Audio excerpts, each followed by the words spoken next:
I was standing on my driveway that morning when the shout hit me like a slap across the back, a sharp voice cutting through the quiet neighborhood as if she owned the entire block. And before anything else happens, comment which country you're watching from, because what came next still gets my blood boiling.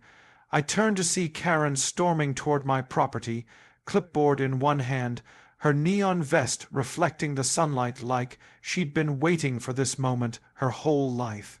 She jabbed a finger toward my docked boat, her face twisted with the kind of satisfaction people get when they think they've finally caught you doing something wrong. My stomach tightened, not out of guilt, but because I knew that, look, she wasn't here to talk. She was here to accuse.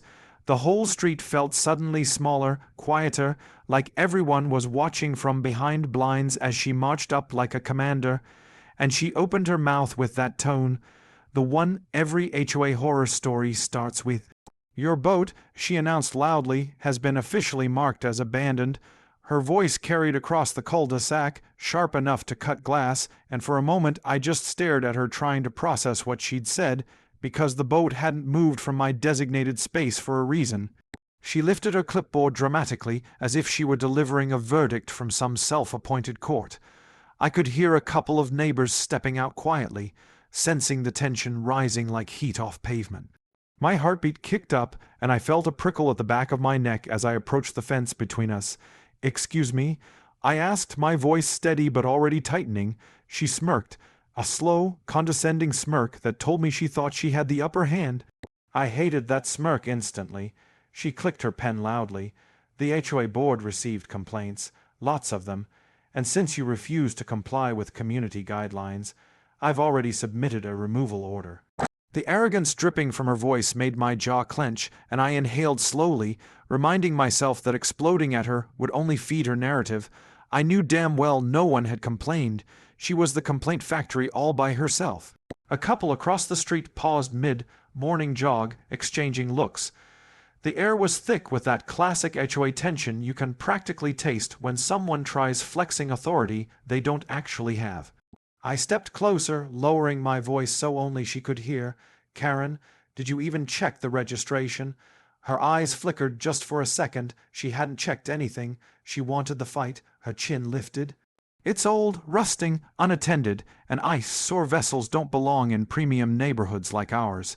She deliberately emphasized ours, as if I didn't live here, as if she was the guardian of property value, and I was the intruder ruining her view. My fists tightened at my sides, and I forced myself to breathe. She continued, "We have authority to tow abandoned equipment. You can't stop the process." The self-importance in her voice echoed across the driveway.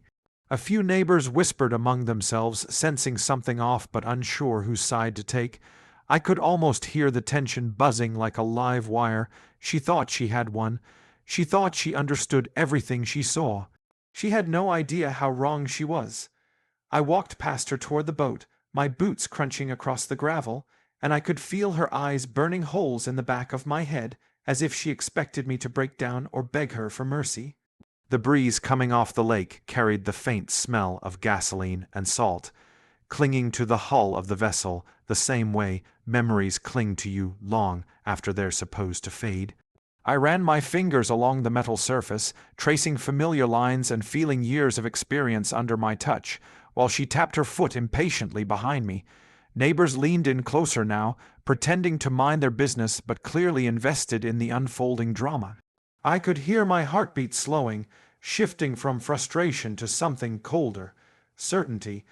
I turned back toward her slowly, expecting at least a flicker of hesitation. But she stood proudly, arms crossed, somehow convinced she was about to win a battle she didn't understand.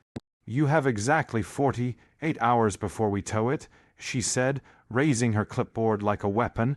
Her red nails gleamed against the paper, emphasizing each word with theatrical annoyance. "And just so you know, those towing fees are your responsibility, not ours." She delivered the line with such satisfaction that I could practically see the imaginary trophies she awarded herself for community enforcement. A jogger passing by shook his head slightly, sensing something was off, but Karen didn't notice. She was too busy performing her role. She continued lecturing me, throwing me up HOA clauses and pseudo-legal threats in my face as if she were a seasoned attorney. My patience filed thin like paper rubbing against a blade. I let her talk. I let her dig her own grave, because the twist was coming. Her monologue shifted from smug to aggressive. If it's not removed in time, we'll consider it trespassing on HOA property and escalate accordingly. The words hit the air sharply, and several neighbors gasped not because of the threat, but because of the absurdity. Trespassing on my own dock, the grip of frustration tightened in my chest. She held up a yellow notice, a bright, humiliating sticker she planned to slap across the hull. I stepped forward quickly, and she jerked back, startled by the sudden movement. "Karen," I said calmly, "I'm giving you one chance to rethink what you're doing." Her laugh was sharp and mocking. She had no intention of stopping. She shoved the sticker toward the boat, determined to carry out her imaginary mission, unaware of the explosion she was walking into. That's when the sound broke through the tension, the low hum of an engine, steady and authoritative, rolling down the road towards us. Karen froze mid-gesture. I recognized that hum instantly. It was the kind that made people straighten their backs and lower their voices. A government vehicle, dark blue, windows tinted, with an emblem on the side you couldn't mistake even from a distance. The neighbors murmured louder, confused and curious. Karen straightened her vest, trying to look official, completely oblivious to the reality that was about to hit her. As the vehicle pulled closer, the air shifted, heavy, quiet, intense. Karen didn't notice me watching her, or the slight smirk pulling at my mouth. She had no idea how deep she'd just stepped into something way over her head. The vehicle came to a stop right in front of my driveway, engine still rumbling like a warning drumbeat, and the door swung open with a slow, deliberate motion that instantly silenced every whisper in the neighborhood. A uniformed officer stepped out, boots hitting the pavement with the heavy confidence of someone who didn't need to prove authority, someone who already had it. His vest bore the unmistakable lettering U.S. Coast Guard. Karen's smile flickered at the edges, unsure whether she should act important or back away. She chose wrong. She marched forward as if he had arrived to help her. "Officer," she announced loudly, "thank goodness you're here. This resident is storing an abandoned vessel in violation of HOA guidelines." The officer blinked once, slowly, as if adjusting to the sheer absurdity he had just heard. He turned to me, nodding respectfully. "Sir," he said, "we got your message. We're here to run routine verification." Karen blinked in confusion, her mouth twisting. "Your message?"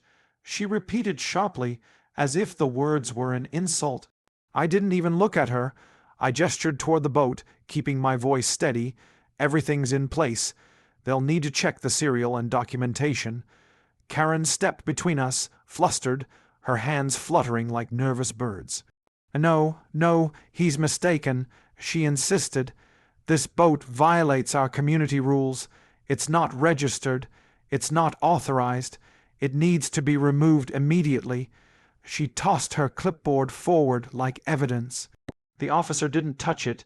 Instead, he walked straight past her to examine the boat, his gloved hand resting respectfully on the hull. Karen's eyes widened as she realized she wasn't being listened to. For the first time all morning, she looked genuinely uncertain. The officer leaned in, inspecting the serial number engraved near the stern, then nodded. "It matches," he said calmly. Karen frowned, stepping closer. "Matches what? HOA records?" The officer turned sharply, irritation finally breaking through his professional calm. "Ma'am," he said, "this vessel is federal property, Coast Guard training asset. It is stored here under authorized supervision." The silence that followed was thick enough to choke on. Karen's face drained of color, her jaw slackening as neighbors quietly gasped and exchanged dyed looks. She pointed at me weakly. "H, he didn't tell us that."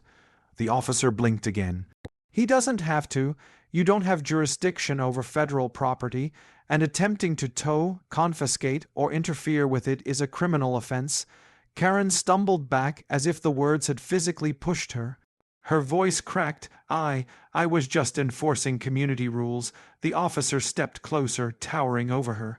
Ma'am, you falsified authority, you issued an unauthorized notice, and you attempted to interfere with government equipment. That is not community enforcement. That is impersonation of authority. The crowd murmured louder, a wave of shock rolling across the neighborhood. Karen's clipboard slipped from her fingers, clattering onto the asphalt. She stared at me, eyes wide, panic rising in her throat. For once, she had nothing to say, no threats, no condescending remarks. Just pure, stunned silence. The officer lifted the yellow sticker she'd tried to slap on the boat, holding it delicately between two fingers like evidence. This alone, he said, could put you in very serious legal trouble. Karen's breath hitched, and her shoulders sagged as she finally realized the mess she'd created.